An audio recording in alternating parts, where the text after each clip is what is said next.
आपकी कृपा से आपके बताए हुए मार्ग पर चलने की कोशिश कर रहा हूँ, लेकिन महाराज जी कोई भी संकल्प 15 से 20 दिन से ज्यादा उसका पालन नहीं कर जा पाता। उसका कारण है ब्रह्मचर्य की हीनता। आगे वही लिखा कि मतलब बार बार गिरा देती है ये काम वासना। तो महाराज जी जीवन मतलब मेन पॉइंट जो है वो ब्रह्मचर्य खंडन है। अगर थोड़ा ब्रह्मचर्य पर ध्यान दे दीजिए तो दिनचर्या ठीक हो जाएगी। ब्रह्मचर्यहीन पुरुष की कभी एक दिनचर्या नहीं चल सकती, ये पक्का नियम है। और ब्रह्मचारी की दिनचर्या में कभी फर्क नहीं पड़ सकता। इसलिए कोशिश करो नाम जप करते हुए, पवित्र आहार अल्पाहार लेते हुए, कुसंग का त्याग करते हुए, मोबाइल से या व्यक्ति से कुसंग न होने पावे, शास्त्र विरुद्ध संग न होने पावे, और अपने हाथ से कोई ऐसे आचरण न करे, तो फिर ब्रह्मचर्य का पोषण जरूरी है। परमार्थ में चलने के लिए ब्रह्मचर्य अति आवश्यक है। यदि चाहे वो गृहस्थ ही क्यों न हो, तो गृहस्थ का मतलब थोड़ी कि रोज पे विचार करो, नहीं, एक उसमें भी मर्यादा है।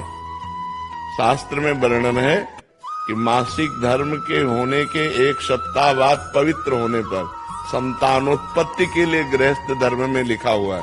एक महीने में एक बार संतानोत्पत्ति के लिए मासिक धर्म के एक सप्ताह बाद बकाया ब्रह्मचर्य रहे। तो गृहस्थ में भी ब्रह्मचर्य की आवश्यकता है। ऐसा थोड़ी कि मनमानी आचरण तो फिर नष्ट हो जाएगा, क्योंकि जीवनी शक्ति है ब्रह्मचर्य। वो जब तक ठीक नहीं रहेगी तब तक ठीक नहीं रहेगा। तो ब्रह्मचर्य पर सुधार करो। क्यों भाई? हाँ, मतलब कोशिश पूरी करते हैं महाराज जी, लेकिन 10 दिन एकदम अच्छे से रहेंगे।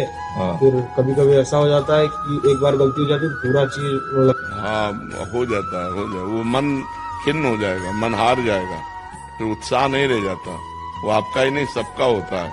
तो जो हमारे उत्साह को नष्ट करे, भगवत प्राप्ति के मार्ग में उत्साहहीनता पैदा कर दे, उसके प्रति तो बुरा भाव आना चाहिए ना। धिक्कार है हमारे जीवन को, जो मैं ऐसे गिर जाता हूँ, अब नहीं गिरूंगा, फिर चलो, फिर अगर गिर जाओ तो फिर अंदर से क्लेशित हो, फिर तो एक दिन आप ऐसा आएगा क्रॉस कर जाओगे। और अगर आप हार गए तो फिर परमार्थ से भ्रष्ट कर देगा। जो हमसे गलती हो जाती है तो सीधा हमारे परमार्थ पे अटैक होता है। जो हमारी साधना चल रही होती है वो शिथिल हो जाती है कि यार अब क्या करें, अब तो फेल हो गए। नहीं, हम फिर कमर कसें, फिर आगे बढ़े। 1000 बार फेल हो जाए तो 1000 बार हम प्रयास करें। ये मनुष्य जीवन को हम व्यर्थ नहीं जाने देंगे, हम इसे भगवान की प्राप्ति करा के ही रहेंगे। समझ रहे हो ना? हारो मत। जब आपका साधन आगे बढ़ जाएगा तो सब प्रपंच छूट जाएगा। अभी साधन ही लड़खड़ा रहा है, बार बार साधन टूट रहा है। 10-5 वर्ष एक रस साधन चल जाए, वही सिद्ध हो जाएगा। तो आप थोड़ी मेहनत करो, थोड़ी हिम्मत करो, थोड़ी लड़ाई लड़ो मन से, तभी आप जीत पाओगे। और नाम जप करते रहो। नाम जप करते हो? हाँ, नाम जप करते रहो और लड़ाई लड़ते रहो। ये लड़ाई है बहुत बड़ी लड़ाई। पूरे विश्व को चौपट किए यही मन, पूरे विश्व को चौपट किए। मनमानी आचरण भोग बस इसी में लगाए हुए। परमार्थ ऐसे चढ़ाई और पतन ऐसे है। तो चाहे जैसे जल को छोड़ो तो नीचे की तरफ सद से चला जाएगा, लेकिन ऊपर की तरफ चढ़ाना है तो यंत्र की जरूरत पड़ेगी। ऐसे ही मन को छोड़ो, भोगों में चला जाएगा, लेकिन ऊपर चढ़ाना है तो नाम और मंत्र की जरूरत पड़ेगी। जितना नाम और मंत्र जप करोगे उतना ही मन ऊर्ध्वगामी होगा, और जितना आप छोड़ दोगे उतना ही अधोगामी हो जाएगा। इसलिए खूब नाम मंत्र जप करो, और शास्त्र के अनुसार जो निषेध है उसका संग मत करो।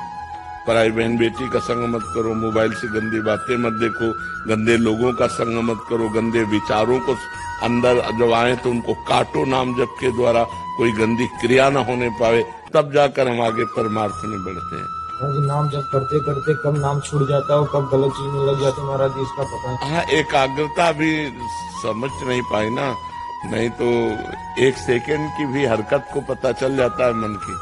जब आप एकाग्र होंगे ना, अंतर्मुख होंगे, तो 1 सेकेंड के हरकत मन गया।